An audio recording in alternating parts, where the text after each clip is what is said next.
الشيطان اللعين الرجيم بسم الله الرحمن الرحيم الحمد لله رب العالمين بارئ الخلائق أجمعين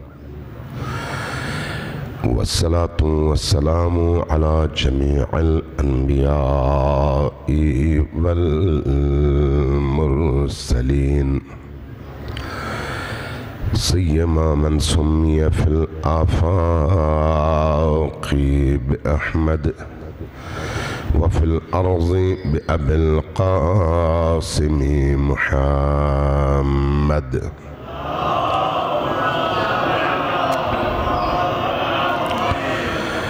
والصلاة والسلام على أولاده الطيبين الطاهرين المعصومين الميامين واللعنة الدائمة على أعدائهم أجمعين من يوم عداوتهم إلى قيام يوم الدين. أما بعد فقد قال رسول الله صلى الله عليه وآله وسلم إن الله يرضى لرضا فاطمة وليغضب لغضب فاطمة. صلوات پر محمد و آل محمد.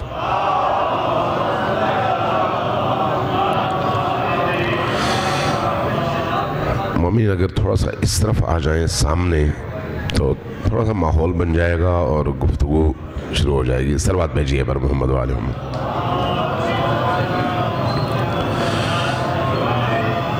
ایک دفعہ پھر ذرا اونچی آواز سے صلوات بھیجیں پر محمد و آل محمد.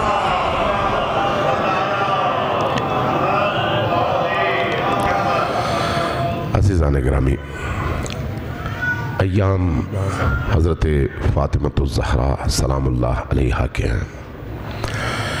ان ایام میں ہماری پوری کوشش ہونی چاہیے کہ ہم اس ہستی کی معرفت جتنی ہمارے اندر گنجائش ہے اس معرفت میں ہم اضافہ کر سکیں، چونکہ جتنی ہماری معرفت بڑھے گی ہم اتنے ہی ان کے قریب ہوں گے. جتنا ہم ان کے قریب ہوں گے اتنا ہی ہم اللہ کے قریب ہوں گے. جتنا ہم اللہ کے قریب ہوں گے اتنا ہی ہمارے مدارج اور ہمارے مراتب میں اضافہ ہوگا. یہ دنیا دو کیفیات کے درمیان جنگ کی دنیا ہے. ایک طرف حیوانیت ہے اور ایک طرف ملکوتیت اور نورانیت. نور اور ظلمت کی اس جنگ میں اگر ایک طرف فرعون، نمرود، شداد، ابو جہل، یزید اور اس طرح کے ظلمتوں کے نمائندے ہیں تو دوسری طرف پاکیزہ ترین اور نورانی ترین ہستیاں ہیں، جن میں آج کی وہ ہستی جن کو ہم فاطمہ زہرا سلام اللہ علیہا کہتے ہیں وہ سرے فہرست ہیں. یہ جو روایت ابھی میں نے آپ کی خدمت میں عرض کی یہ اہل سنت کے ہاں بھی اور تشیع کے ہاں بھی دونوں جگہ یہ روایت منقول ہے. نبی کریم نے فرمایا کہ میری بیٹی فاطمہ وہ ہے جس کی رضا پر اللہ راضی ہوتا ہے اور جس کی ناراضگی سے اللہ ناراض ہوتا ہے. حدیث کے جملے تقریباً مشابہ ہیں اور دونوں مکاتب کی احادیث کی کتب میں موجود ہیں. ہم اگر حضرت زہرا سلام اللہ علیہا کے اسماء اور القاب پر غور کریں تو ان کے اسماء میں ایک اسم راضیہ ہے، ایک اسم مرضیہ ہے. راضیہ کا کیا مطلب ہے؟ وہ ہستی جو ہمیشہ رضا کی حالت میں ہو، یعنی اللہ سے راضی ہو. مرضیہ کا کیا مطلب ہے؟ وہ ہستی جس سے اللہ راضی ہو. آپ اصحاب کا جب نام لیتے ہیں تو تو عموماً اہل سنت کے ہاں معروف ہے رضی اللہ تعالی عنہ، یعنی اللہ ان سے راضی ہو، یہ دعا ہے۔ لیکن فاطمہ مرضیہ اور فاطمہ راضیہ کس مقام پر ہیں؟ اس مقام پر جہاں پر ان کے لیے دعا نہیں کی جاتی کہ اللہ ان سے راضی ہو، بلکہ ان کی رضا اللہ کی رضا کی علامت ہے۔ اور یہ نہیں ہے کہ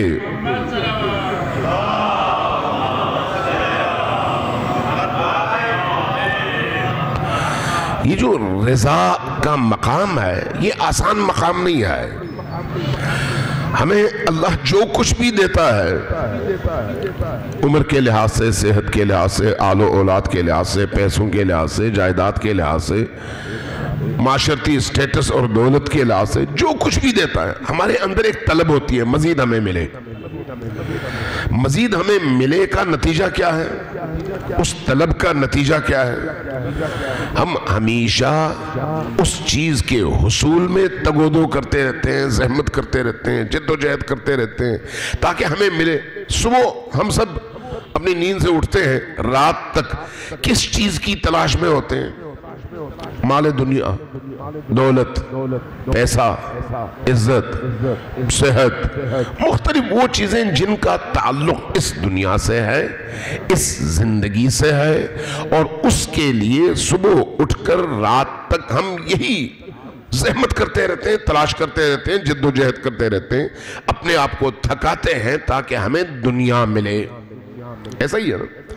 درمیان میں صبح 2 رکعت نماز پڑھ لیتے ہیں، ظہر میں 4 رکعت نماز پڑھ لیتے ہیں، عصر کی 4 رکعت، مغرب کی 3 رکعت اور عشاء کی 4 رکعت، ٹوٹل ملا کے ان 17 رکعتوں میں 17 منٹ لگتے ہیں، ٹوٹل 17 منٹ، یعنی 24 گھنٹوں میں ہمارے 23 گھنٹے اور 40 منٹ شاید دنیا پر صرف ہو، اور وہ ٹوٹل جو ٹائم ہم اللہ کی بارگاہ میں نماز کی صورت میں دیتے ہیں وہ کتنا ٹائم ہے؟ 20 منٹ، 17 رکعت نمازوں کے لیے۔ اچھا، وہ جو ہم اللہ کو ٹائم دیتے ہیں اس ٹائم کی اللہ کو ضرورت ہے؟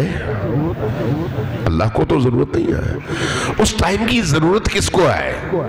خود مجھے، خود آپ کو، ہمیں ضرورت ہے۔ یہ جو ہماری ضرورت ہے وہاں پر ہم نے 20 منٹ دیا، یہاں پر ہم نے 23 گھنٹے 40 منٹ دیے۔ اب اگر ایک شخص کی عمر فرض کریں 80 سال ہو اور 80 سال میں وہ وفات پا جائے تو 80 سالوں میں سے کتنا ٹائم اس نے خود کو اور اس دنیا کو دیا؟ کتنا ٹائم اس نے اللہ کو دیا؟ اگر آپ 20 منٹ کے حساب سے نکال لیں تو آپ کو محسوس ہوگا کہ 30 دنوں کے اندر، یعنی 1 مہینے کے اندر 30 کو ضرب دیں 20 سے تو کتنے بنتے ہیں؟ جی 600 منٹس، ایسا ہی ہے نا؟ 600 منٹس، 600 منٹ کے کتنے گھنٹے بنتے ہیں؟ 10 گھنٹے، یعنی ہم نے 1 مہینے میں 10 گھنٹہ دیا ہے اللہ کو۔ 1 سال میں کتنے گھنٹے ہوئے؟ اسی کو آپ ضرب دے دیں، 1 سال میں 12 مہینے، 12 مہینوں میں 10 کے حساب سے 120 گھنٹے۔ 1 سال میں ہم نے ٹوٹل جو ٹائم اللہ کو دیا ہے 365 ایام میں وہ ہے 120 گھنٹے۔ 120 گھنٹوں کے اگر دن رات میں آپ تقسیم کریں تو کتنا ٹائم بنتا ہے؟ ذرا حساب کر لیں، 24 گھنٹے کا دن اور رات ہے نا، تو 24 گھنٹوں کے حساب سے 4 دن اور کچھ گھنٹے بنتے ہیں۔ 4 دن اور 5 دن سمجھیں، 5 دن، یعنی 1 سال میں 365 ایام میں ہم نے بڑا زور لگایا، کوئی نماز قضا نہیں کی، نماز بر وقت ادا کی، اور اس صورت میں ہم نے جو ٹائم 365 دنوں میں اللہ کو دیا ہے وہ ہے 5 دن۔ باقی کتنے ایام ہیں؟ 360 دن. یہ ایام ہم کہاں پر خرچ کرتے ہیں؟ اپنے بچوں میں، بیوی میں، والدین میں، معاشرے میں، بھائیوں کے لیے، دوستوں کے لیے، مال دنیا کسب کرنے کے لیے، تجارت کے لیے، نوکری کے لیے، زمینداری کے لیے، کسان کے کام، ان چیزوں میں خرچ کرتے ہیں. سوال یہ ہے کہ وہ جو 5 دن ہیں جو ہم نے سال میں اللہ کو دیے، اس کی قیمت کیا ہے، اور باقی یہ جو 360 دن ہیں ان کی قیمت کیا ہے؟ وہ جو عالم ہے جس کو ہم عالم آخرت کہتے ہیں، اور یہ جو دنیا ہے جس کو ہم عالم دنیا کہتے ہیں، دونوں کے درمیان فرق دیکھیں.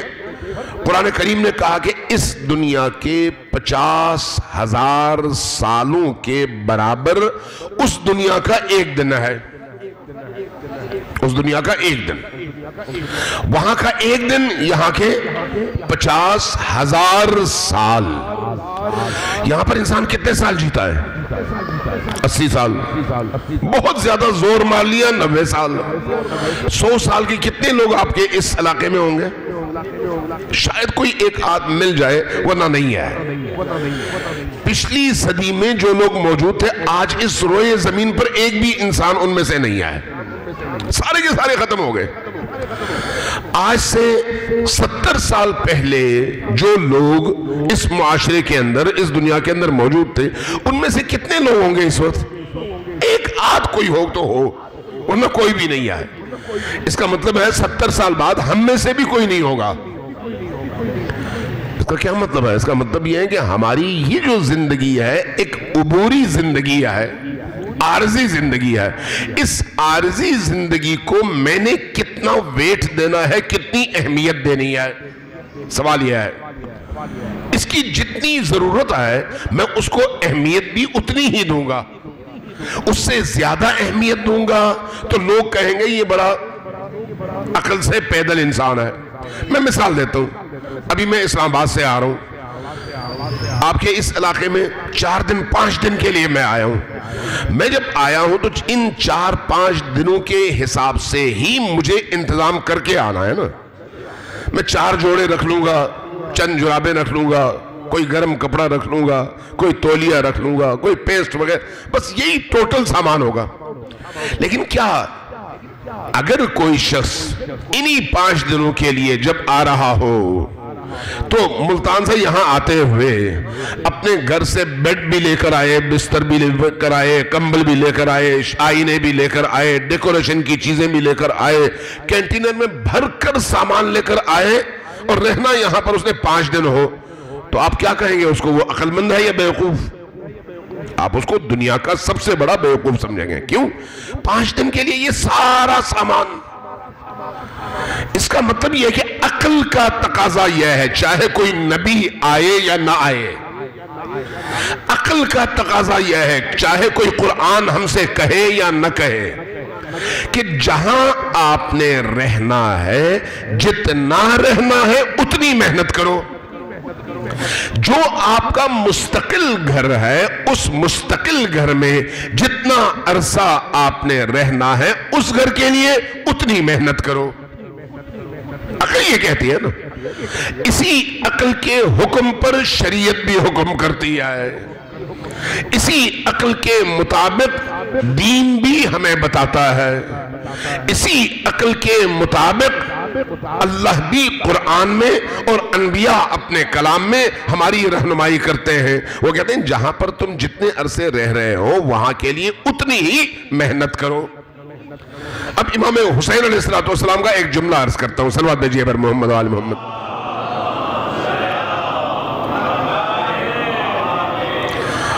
فرمایا تم جتنا اس دنیا میں رہنے آئے ہو اتنا اس دنیا کے لیے محنت کرو. جتنا اس دنیا میں تم نے جا کر رہنا ہے اس دنیا کے لیے اتنی محنت کرو. 2 باتیں ہوئی. تیسری فرمایا جتنا تمہارے اندر آگ کی حرارت، تپش اور جلن کو برداشت کرنے کی قوت ہے اتنا تم گناہ کرو. 3 چیزیں ہوئی. فرمایا اگر تم گناہ کرنا چاہتے ہو تو نمبر 1، جس نے تمہیں ہر چیز دی ہے اس کی چیزیں اس کو واپس کرو اور اس کے بعد گناہ کرو، اور ایسی جگہ جا کر گناہ کرو جہاں پر وہ نہ ہو، اس کی آنکھوں کے سامنے نہ کرو۔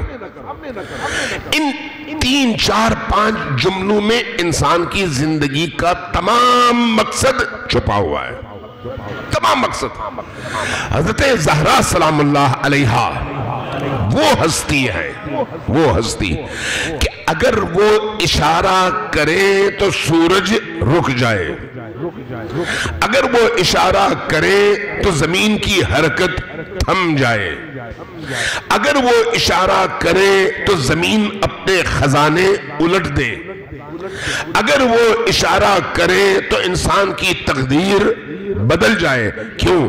اس لیے کہ وہ راضیہ بھی ہیں اور مرضیہ بھی، وہ جو چاہیں گی وہی اللہ چاہے گا، اور جو اللہ چاہے گا وہی وہ بھی چاہیں گی۔ تو اللہ اگر چاہے تو دنیا کو پلٹا دے، اگر اللہ چاہے تو ہماری تقدیر بدل دے۔ اب وہ ہستی جو اس مقام تک پہنچی ہے کہ ان اللہ لیرضا لرضا فاطمہ، وہ ہستی ہیں جن کی رضا پر اللہ راضی ہوتا ہے۔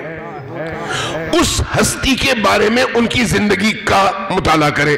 اب ایسی شخصیت کو جب ہم پہچانتے ہیں تو ہمارے دل میں ان کے لیے کیا کیفیت پیدا ہوتی ہے کہ وہ ہمارے دلوں میں رہیں، ہم ان کی محبت، ان کی مودت، ان کے عشق اور ان سے جو لگاؤ کی کیفیت ہے اس میں ہم ہر روز آگے بڑھتے رہیں۔ ان کی حیثیت مقناطیس کی ہے۔ مقناطیس تو آپ دیکھتے ہیں نا، سمجھتے ہیں۔ مقناطیس کی خوبی کیا ہے؟ لوہے کو کھینچتی ہے، میگنٹ لوہے کو کھینچتی ہے۔ لوہا اگر لوہا ہے اور مقناطیس اگر مقناطیس ہے تو لوہا آپ اگر مقناطیس کے قریب لے آئیں تو لوہا مقناطیس سے جڑ جاتا ہے، جدا کرنے کے لیے بڑا زور لگانا پڑتا ہے۔ اب اگر ایک لوہے کا سکہ آپ نے مقناطیس کے ساتھ جوڑ دیا، رکھ دیا، اس نے اپنے وجود میں جذب کر لیا، اب اس لوہے میں کیا کیفیت پیدا ہوتی ہے؟ وہی صلاحیت پیدا ہوتی ہے جو مقناطیس کے اندر ہے۔ مقناطیس میں کشش کی قوت ہے، اس کشش کی وجہ سے لوہا جب جڑتا ہے مقناطیس سے تو یہ لوہا لوہا نہیں رہتا، جب تک جڑا ہوا ہے مقناطیس بن جاتا ہے۔ اب اگر کوئی اور لوہا اس لوہے کے قریب آئے تو یہ لوہا اس کو بھی کھینچتا ہے، اس کو بھی وہی صلاحیت عطا کرتا ہے جو اس کے اندر اس مقناطیس کی وجہ سے پیدا ہو چکی ہے۔ تو گویا مقناطیسیت، مقناطیس سے پہلے لوہے میں، پہلے سے دوسرے میں، دوسرے سے تیسرے میں جتنے لوہے جڑتے چلے جائیں اتنا ہی مقناطیس کا اثر بھی آگے پھیلتا چلا جاتا ہے، اور ہر لوہے میں وہ کشش اور وہ قوت اور وہ قدرت اور وہ طاقت پیدا ہوتی چلی جاتی ہے۔ اہل البیت اور خصوصاً فاطمۃ الزہرا سلام اللہ علیہا کا وجود اقدس وہ وجود نورانی ہے کہ جو ان وجودوں سے جڑتا چلا جاتا ہے، ان کی نورانیت ان کو منور کرتی چلی جاتی ہے، اور جتنے لوگ اس کی وجہ سے قریب آتے چلے جاتے ہیں، مقناطیسیت ان لوگوں کو متاثر کرتی چلی جاتی ہے۔ شرط کیا ہے؟ جڑے رہو۔ جس دن یہ جوڑ ٹوٹ جائے اور آپ اور اس مقناطیس کے درمیان فاصلہ پیدا ہو جائے، وہ ساری تاثیر ختم۔ اس لیے اللہ نے قرآن کے ساتھ اہل البیت کو جوڑ کر ہمارے سامنے رکھا اور فرمایا کہ ان دونوں کو مضبوطی سے پکڑو، اور ان دونوں میں جو مضبوط بہترین ہستی ان دونوں سے جوڑنے کا سبب ہے اور رحمت خدا کا مظہر ہے، جس کے اندر عاطفہ ہے، جس کے اندر مہر ہے، جس کے اندر مامتا ہے، جس کے اندر شفقت ہے، جس کے اندر وسعت ہے، جو درگزر کرنے والی ہستی ہے، جو غلطیوں کو نظر انداز کر کے انسان کو ہر لمحے قریب آنے کی دعوت دینے والی ہستی ہے، اور جو بھی گناہگار انسان اس کی بارگاہ میں حاضر ہو، وہ ہستی اس انسان کو اللہ سے جوڑ کر اس کے اندر تمام وہ نورانیتیں پیدا کرنے کی صلاحیت رکھتی ہے۔ وہ ہستی فاطمہ الزہرا سلام اللہ علیہا ہے۔ اس لیے یہ یاد رکھیں،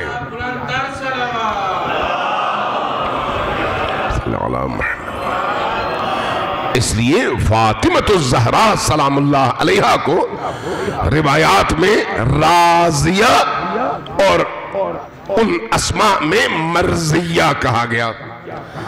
راضیہ یعنی وہ اللہ سے راضی، اور مرضیہ یعنی ان سے اللہ راضی۔ یہ کوئی چھوٹا مقام نہیں ہے۔ بڑے بڑے انبیاء، ان سے جب غلطیاں ہوئیں تو پتہ چلا کہ وہاں پر کوئی نہ کوئی ان سے ترک اولا، جس طرح سے حضرت آدم سے یا حضرت یونس سے یا بعض دیگر ایسی ہستیوں سے ترک اولا کا جو سرزد ہونا ہے قرآن کریم میں موجود ہے، جس کی وجہ سے اللہ نے فوراً سرزنش کی اور ان کو کسی نہ کسی آزمائش اور کسی نہ کسی امتحان میں ڈالا۔ لیکن فاطمہ الزہرا کون ہے؟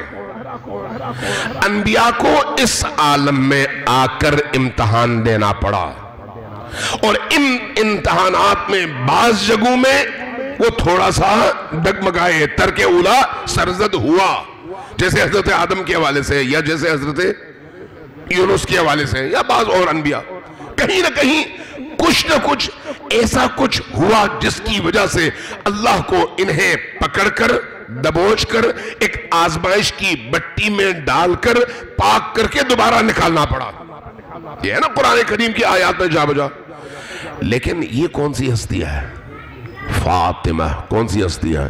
یہ وہ ہستی ہے جن کی زیارت میں ہم پڑھتے ہیں یا ممتحنتو، اے وہ ہستی جس کا اللہ نے امتحان لیا قبل ان یخلقکی، قبل اس کے کہ اللہ آپ کو خلق کرے، اس عالم انوار اور عالم ارواح میں اللہ نے آپ کا امتحان لیا، فوجدکی، اور آپ کو پایا کس کیفیت میں؟ صابرہ، آپ کو صابرہ پایا، آپ نے وہیں پر امتحان دیا اور ان تمام امتحانات میں آپ کامیاب ہوئی، لہٰذا جب اس عالم میں تشریف لائی تو راضیہ بھی تھی اور مرضیہ بھی تھی۔ ذرا دیکھیے کس ہستی کی بارگاہ میں ہم آئے، کس ہستی کی؟ وہ ہستی ہمیں بلاتی ہے اپنی طرف، راضیتاً مرضیہ۔ یہ راضیتاً مرضیہ خود قرآن کریم کی آیت ہے۔ کہاں پر آئے؟ سورہ فجر میں، یا ایتھا النفس المطمئنہ ارجعی الی ربکی راضیتاً مرضیہ۔ اے نفس مطمئنہ کے مالک، آئیے ہماری طرف۔ کس کیفیت میں؟ ایسی کیفیت میں کہ اللہ آپ سے راضی اور آپ اللہ سے راضی۔ یہ وہ رضا کا مقام ہے۔ اگرچہ یہ آیت مفسرین کے مطابق، احادیث کے مطابق اس کی بہترین مصداق حسین ابن علی ہیں، اس لیے اس سورت کو سورت الحسین بھی کہا جاتا ہے، لیکن فاطمہ الزہرا سلام اللہ علیہا حسین ابن علی سے پہلے اس آیت کی اور اس سورت کی مصداق ہے۔ راضیہ بھی ہے اور مرضیہ بھی، اور ان کا نام بھی اسی لیے راضیہ رکھا گیا، نام بھی اسی لیے مرضیہ رکھا گیا۔ کل شاید میں نے عرض کیا تھا کہ نام جب رکھتے ہیں تو اہل البیت کن وجوہات کے تحت کسی نام کا انتخاب کرتے ہیں، اس شخصیت میں موجود اس صلاحیت اور اس معنی کو سامنے رکھتے ہوئے نام کا انتخاب کرتے ہیں۔ اس لیے کہا راضیہ کہ یہ وہ ہستی ہے، اس لیے کہا مرضیہ کہ اللہ کی نگاہ میں اللہ جس سے اس طرح سے راضی ہے۔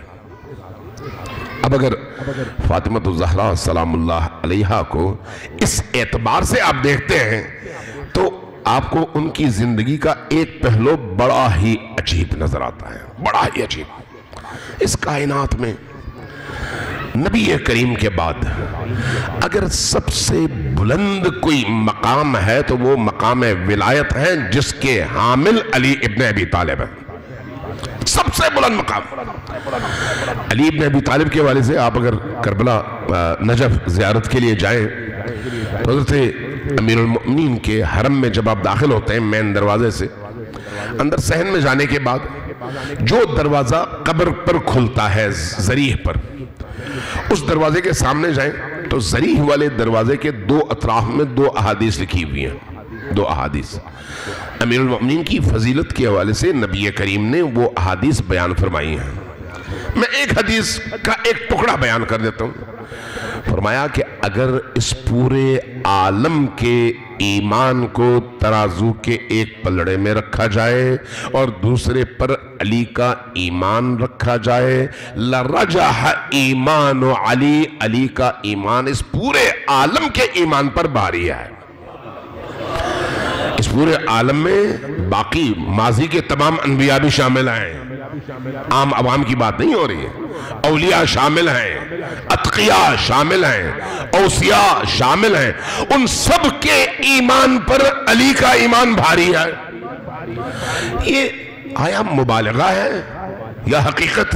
امیر المومنین کا ایک جملہ ہے، وہ جملہ اس حقیقت کی طرف ایک اشارہ ہے۔ جب پوچھا گیا یا علی آپ اور حضرت آدم میں فرق کیا ہے؟ فرمایا میں افضل ہوں۔ فرمایا وہ کیسے؟ فرمایا کہ آدم وہ ہے جس کو اللہ تبارک و تعالیٰ نے باقاعدہ منع کیا تھا کہ آپ نے گندم کا یہ دانہ، یہ خوشہ نہیں کھانا، اس کے باوجود انہوں نے کھا لیا۔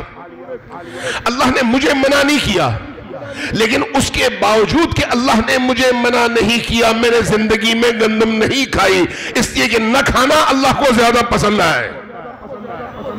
آپ ذرا تصور کریں نا، امیر المومنین استدلال کرتے ہیں، میں ان فضائل کی طرف نہیں جاتا، ابھی صرف ایک حقیقت کی طرف اشارہ کرنا چاہ رہا ہوں۔ یہ جو حدیث ہے لرجح ایمان علی، اسی طرح کی مشابہ ایک حدیث حضرت زہرا کے حوالے سے بھی ہے۔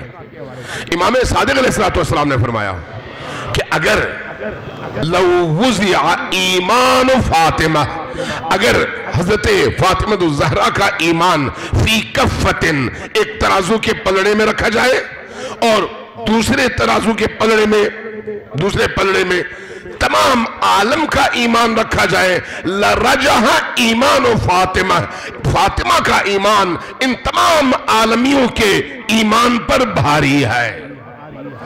اللہ تبارک و تعالیٰ نے ان دو کامل ترین ہستیوں کو جوڑ دیا، ان دو کامل ترین ہستیوں کو۔ اب ذرا اس حدیث کی طرف غور کریں جو میں آپ سے ابھی عرض کر رہا تھا۔ جب علی کا رشتہ آیا نبی کی بارگاہ میں، نبی کریم نے ظاہر اس سے پہلے بہت سارے رشتے آئے، ان تمام رشتوں میں نبی کریم یہی فرمایا کرتے تھے کہ میری بیٹی فاطمہ کے رشتے کا فیصلہ اللہ نے کرنا ہے، وہی جو فیصلہ کرے گا اس کے مطابق میں عمل کروں گا۔ جتنے بھی رشتے آئے سب کو ریجیکٹ کر دیا، کہا اللہ فیصلہ کرے گا۔ اللہ نے فیصلہ کیا، علی کا رشتہ آیا۔ جب علی کا رشتہ آیا تو تشریف لائے حضرت فاطمہ الزہرا کی بارگاہ میں، فرمایا کہ بیٹی فاطمہ آپ کے لیے علی کا رشتہ آیا ہے، کیا آپ کو قبول ہے یا نہیں ہے؟ ذرا توجہ دیں، یہیں پر فیصلہ کر لیں کہ اگر ہم نے نبی اور علی کی سیرت پر عمل کرنا ہے تو بیٹیوں کو زبردستی نہ بیاہیں جب تک وہ کسی رشتے پر راضی نہ ہو۔ بیٹیوں سے پوچھنا فرض ہے۔ بیٹی غلام نہیں ہے، کنیز نہیں ہے، مملوکہ نہیں ہے، آزاد ہے۔ اگر بیٹی خود قبول نہ کرے اور باپ زبردستی نکاح کر دے تو وہ نکاح نہیں ہے، باطل ہے وہ۔ جب تک بیٹی خود راضی نہ ہو، اللہ کے رسول نے ہی کام کر کے دکھایا۔ تشریف لائے، پوچھا بیٹی فاطمہ یہ رشتہ آیا ہے، آپ کو منظور ہے یا نہیں ہے؟ یہاں پر ذرا فاطمہ الزہرا کی عظمت دیکھیے. حضرت فاطمہ الزہرا سلام اللہ علیہا نے بابا کے چہرے کی طرف دیکھا اور پوچھا بابا جان کیا اس رشتے پر اللہ راضی ہے یا نہیں ہے؟ ذرا تصور کریں, حدیث ہے یہ, بابا کیا اس رشتے پر اللہ راضی ہے یا نہیں ہے؟ فرمایا اللہ راضی ہے, اسی نے رشتہ بھیجا ہے. فرمایا اگر اللہ راضی ہے تو اللہ کی رضا پر فاطمہ راضی ہے. آپ ذرا تصور کریں, سامنے علی ہیں, علی اس کائنات کے سب سے بڑے ولی کا نام ہے. دنیا میں کوئی ایسا رشتہ نہیں ہے جس کو علی کے لیے مانگا جائے تو وہ رشتے توڑ کر نہ آئیں, اس لیے کہ علی جیسا کمال عالم میں موجود نہیں ہے. لیکن یہاں پر فاطمہ کو علی کے رشتے کو قبول کرنے کے لیے بھی جس چیز کو معیار بنانا پڑا اور بتانا پڑا کہ حتیٰ علی کا رشتہ آئے تو اس کو قبول کرتے ہوئے بھی تمہیں یہ دیکھنا چاہیے کہ اللہ راضی ہے یا نہیں ہے. کتنی بڑی بات ہے. اسی لیے کہا جاتا ہے راضیتاً مرضیہ, یعنی رضا کے اس مقام پر ہیں, اس مقام پر.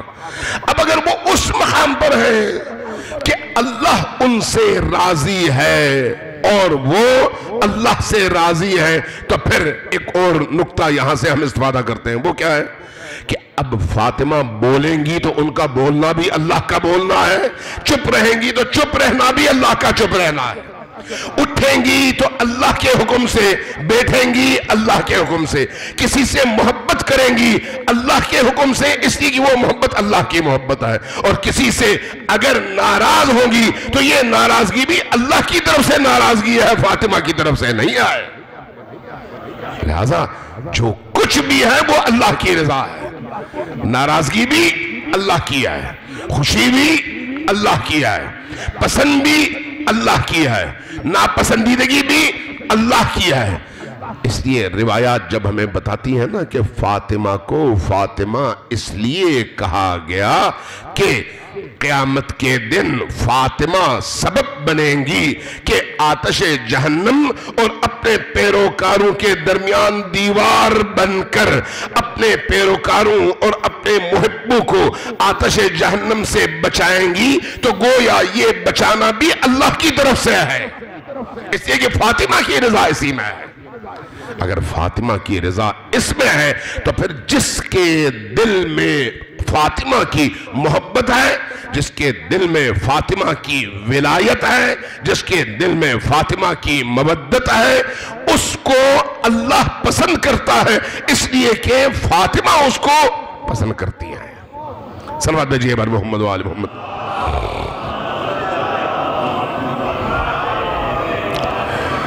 عزیزان گرامی, حضرت زہرا سلام اللہ علیہا کے مقام کو پہچانیے, مقام کو پہچانیے. آپ لوگ بھی تھکے ہوں گے, میں بھی کافی ڈسٹرب ہوں آج, لیکن چونکہ مجھے ایک اور مجلس کے لیے ملتان جانا ہے. کل بھی ہم لیٹ ہو گئے تھے, ایک مجلس ہو پائی, دوسری تک ہم پہنچ نہیں پائے رستے میں ٹریفک کی وجہ سے. تو اس لیے میں چاہوں گا کہ آج وقت میں گفتگو ختم کروں, تو بس ایک دو باتیں مزید آپ سے عرض کروں گا اور اس کے بعد آپ کی زحمت تمام کروں گا. صلوات بھیجئے بر محمد و آل محمد.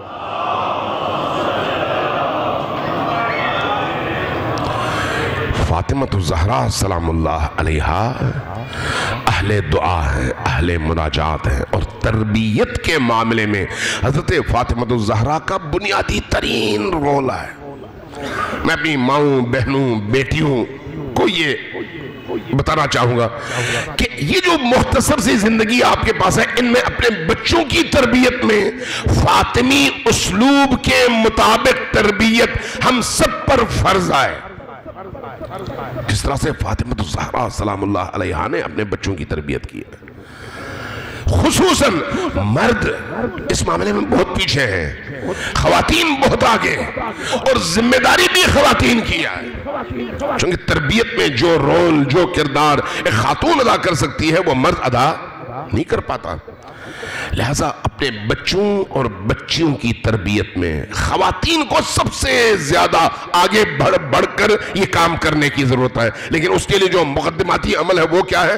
خود وہ اس تربیتی اسلوب سے واقف تو ہوں، اس تربیتی نظام سے واقف تو ہوں، قرآن ان کو سمجھ آتا ہو، دین کے احکام وہ سمجھتی ہوں، حضرت زہرا سلام اللہ علیہا کی زندگی کے تربیتی پہلوؤں سے وہ آگاہ ہو، اس کے ذہن میں وہ مطالب موجود ہو جن سے اس کو روشنی ملے کہ اس نے کس طرح ایک گھر کو سنبھالنا ہے۔ یہ یاد رکھیے، یہ جو گھروں کی زندگی ہے اس میں ایک خاتون کا جو کردار ہے وہ بڑا ہی بنیادی کردار ہے۔ مرد کو اتنا اجر نہیں ملتا جتنا اجر ایک خاتون کو ملتا ہے، یہ دین نے ہمیں بتایا ہے۔ مرد ان معاملات میں خواتین سے پیچھے رہ جاتے ہیں، مرتبے کے لحاظ سے بھی اللہ نے دونوں کو برابر کا رول دیا ہے، اپنا رول ہے لیکن برابری کی سطح پہ، لیکن خواتین کے لیے جس طرح سے رحمت کے دروازے اللہ نے کھولے ہوئے ہیں وہ بے حساب ہے۔ مثلا روایت ہے کہ جب ایک ماں اپنے بچے کو دودھ پلاتی ہے تو اس کے اسی دودھ پلانے کا اتنا اجر ہے کہ اس کے گناہ معاف کر دیے جاتے ہیں، جبکہ وہ دودھ پلانا اس کے فطری تقاضوں میں سے ہے، فطری تقاضوں میں سے۔ کون سی ماں ہوگی جو کہے گی میں نے دودھ نہیں پلانا؟ لیکن اللہ نے اس کے لیے یہ اجر رکھا ہے۔ اسی طرح سے ایک اولاد، ایک بچہ پیدا کرنا، ہمارے ہاں بے تحاشا روایات ہیں، بے تحاشا، کہ جب ایک ماں ایک بچے کو یا بچی کو جنتی ہے، یعنی بچہ جب پیدا ہوتا ہے تو اس تکلیف سے گزرنے کی وجہ سے اللہ تبارک و تعالی اس ماں کو اتنی عظمت عطا کرتا ہے کہ فرشتے اس ماں سے کہتے ہیں کہ اے خاتون اپنی زندگی کا نئے سرے سے آغاز کرو، اللہ نے تمہارے سابقہ سارے گناہ معاف کر دیے ہیں۔ آپ اندازہ لگا لیں کہ کتنا بڑا مقام اللہ نے خواتین کو دیا ہے۔ دوسری طرف روایت ہے امام صادق علیہ السلام سے کہ جب ایک خاتون اپنے بچے کو یا اپنے شوہر کو پانی کے طلب کرنے پر ایک گلاس، ایک کٹورا، ایک کاسا پانی لا کر دیتی ہے تو اللہ تبارک و تعالی اس کے 60 سال کے گناہوں کی مغفرت کر دیتا ہے۔ مردوں کے لیے نہیں ہے، عورتوں کے لیے ہے۔ اس کا مطلب یہ ہے کہ عورتوں کا رول ایک خانوادے کی تشکیل، ایک گھرانے کی تشکیل، ایک معاشرے کی تشکیل میں بنیادی ترین رول ہے۔ مغربی دنیا اس خاتون کو اس گھر کی آغوش سے نکال کر بازار کی زینت بنانا چاہتی ہے، لیکن اسلام اس خاتون کو گھر کی، خانوادے کی، تشکیل خانوادے کی، ایک خاندان کی اکائی کے طور پر، اساس کے طور پر اس ماں کو، اس بہن کو، اس بیٹی کو، اس پورے خاندان کی تربیت کے لیے منتخب کرتا ہے، اس لیے اس کو اتنی اہمیت دیتا ہے۔ دین نے یہ اہمیت خاتون کو دیا ہے، اس لیے معاشرے کی تشکیل میں، بچوں کی تربیت میں، اپنے گھر والوں کی تربیت میں خواتین کا رول بہت بڑا رول ہے۔ میں اس لیے کل والی بات دوبارہ مکرر عرض کروں گا کہ کلاسیں رکھیں، بیٹھیں، اپنے جو پڑھے لکھے دوست احباب اور خواتین ہیں ان سے استفادہ کریں۔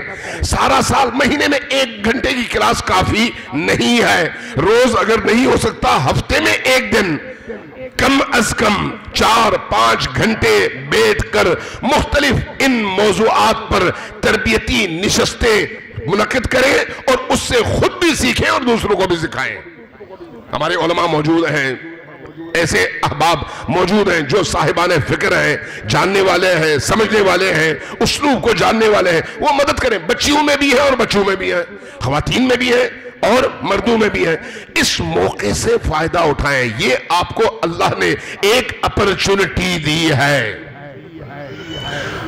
رسول کریم تشریف لائے مسجد میں، جب مسجد میں تشریف لائے تو دیکھا ایک گروہ یہاں پر بیٹھ کر آپس میں جمع ہے اور ایک دوسرے کو کچھ نہ کچھ سکھا رہا ہے۔ دوسرا گروہ اس طرف بیٹھے اللہ کی بارگاہ میں راز و نیاز کر رہا ہے اور نماز پڑھ رہا ہے. دونوں گروہوں پر نبی کریم کی نگاہ پڑی. جس گروہ نے نماز شروع کی تھی اس گروہ کو دیکھا, جس گروہ نے تعلیم, تعلم اور تربیت میں ٹائم لگایا تھا اور مصروف تھا اس گروہ کو بھی دیکھا. فرمایا قرۃ عینی الصلاۃ, نماز میری آنکھوں کی ٹھنڈک ہے, لیکن مجھے ان لوگوں کے ساتھ بیٹھنا پسند ہے جو دوسروں کو علم سکھاتے ہیں اور ان کی تربیت کرتے ہیں. نماز کے مقابلے میں قرۃ عینی الصلاۃ, نماز میری آنکھوں کی ٹھنڈک ہے, لیکن میں اس گروہ کے ساتھ بیٹھوں گا جو تعلیم اور تعلم کے میدان میں سرگرم عمل ہے.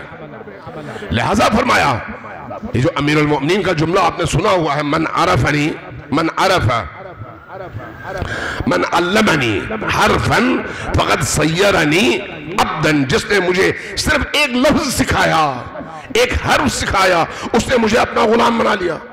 اس لیے جو تعلیم اور تعلم ہے یہ انبیاء کی میراث ہے, انبیاء کی میراث, اور اس میں بھی خواتین سر فہرست ہیں جو یہ کام بہت خوبصورتی کے ساتھ کر سکتی ہیں. اور یقین جانیں, جب آپ اپنے معاشرے کے بچوں کی یہ تربیت کر کے انہیں معاشرے کے اندر ایک مؤمن, دیندار, محب اہل البیت, عاشق علی و آل علی فرد کی حیثیت سے قدم رکھنے میں مدد دیتے ہیں, جب تک اس کی سانسیں چلتی ہیں اور جب تک وہ نیک کاموں میں مصروف ہے, اس کے ہر عمل خیر کا ثواب آپ کو بھی ملتا ہے. کوئی چھوٹی بات تو نہیں ہے. اس لیے ان چیزوں کی طرف توجہ کی ضرورت ہے. صلوات بھیجئے بر محمد و آل محمد.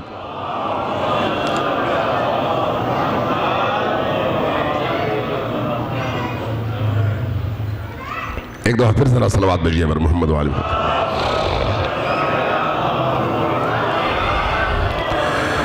عزیزان گرامی, فاطمہ الزہرا سلام اللہ علیہا اس عالم کی سب سے برتر خاتون, سب سے عظیم ترین خاتون. 2-3 جملے صرف مصائب کے, اس سے زیادہ نہیں, مجھ میں ہمت نہیں ہے آج. عجیب ہے, عجیب ہے واقعی. جب حضرت زہرا سلام اللہ علیہا نے امیر المؤمنین کو اپنی وصیتیں کی ہیں نا, ان میں ایک جملہ بعض جگہوں میں نقل ہوا ہے, بڑا ہی دردناک جملہ ہے. فرمایا کہ یا علی, جب میری شہادت ہو جائے اور جب آپ مجھے غسل دینے لگے تو میرے جسم اور میرے چہرے پر جو داغ ہے, جو سیاہی ہے, جو اس ظلم کا نتیجہ ہے, وہ میرے بچوں کو دیکھنے نہ دیں, میرے بچوں کو دیکھنے نہ دیں. ذرا تصور کیجئے فاطمہ الزہرا سلام اللہ علیہا کہ ان بچوں کی عمریں کیا ہیں, 4 سال, 5 سال, 6 سال, چھوٹے چھوٹے بچے. کسی کے گھر جا کر بیٹھ بھی نہیں سکتے, اس لیے کہ اس گھر کا جو غم اور سوگ ہے اس کو کسی اور جگہ پہنچنا نہیں چاہیے اور کسی کو بتانا نہیں چاہیے. اب یہ بچے ہیں اسی چھوٹے سے حجرے کے اندر ہیں, اور علی ابن ابی طالب ان بچوں کو, ان خاتون کو, حضرت زہرا سلام اللہ علیہا کو غسل دینا چاہتے ہیں, اور بچے بھی سامنے ہیں, اور فاطمہ کی وصیت بھی ہے کہ یہ بچے میرے چہرے اور میرے بدن پر جو مار کے داغ ہیں ان کو نہ دیکھ سکیں. آپ تصور کر سکتے ہیں کہ بی بی کو ان بچوں کی کتنی فکر تھی کہ یہ بچے برداشت نہیں کریں گے, یہ بچے برداشت نہیں کریں گے. میں روایات دیکھ رہا تھا کہ امیر المؤمنین اس مرحلے پر تو عجیب تھا. ایک روایت یہ ہے کہ حضرت زینب سلام اللہ علیہا نے بعد میں امیر المؤمنین سے کہا, بابا جان, جب آپ میری ماں کو غسل دے رہے تھے تو ان کے جسم کی نیل مجھے نظر آ گئی. علی رو پڑے, علی رو پڑے. ذرا کیفیت مشاہدہ کیجئے کہ یہی علی جب خود شہید ہو رہے ہیں, اب یہ بچے بڑے بڑے ہیں, سب کی عمریں ہیں بڑی, لیکن جب آپ کو مسجد سے لایا جا رہا تھا گھر کی طرف,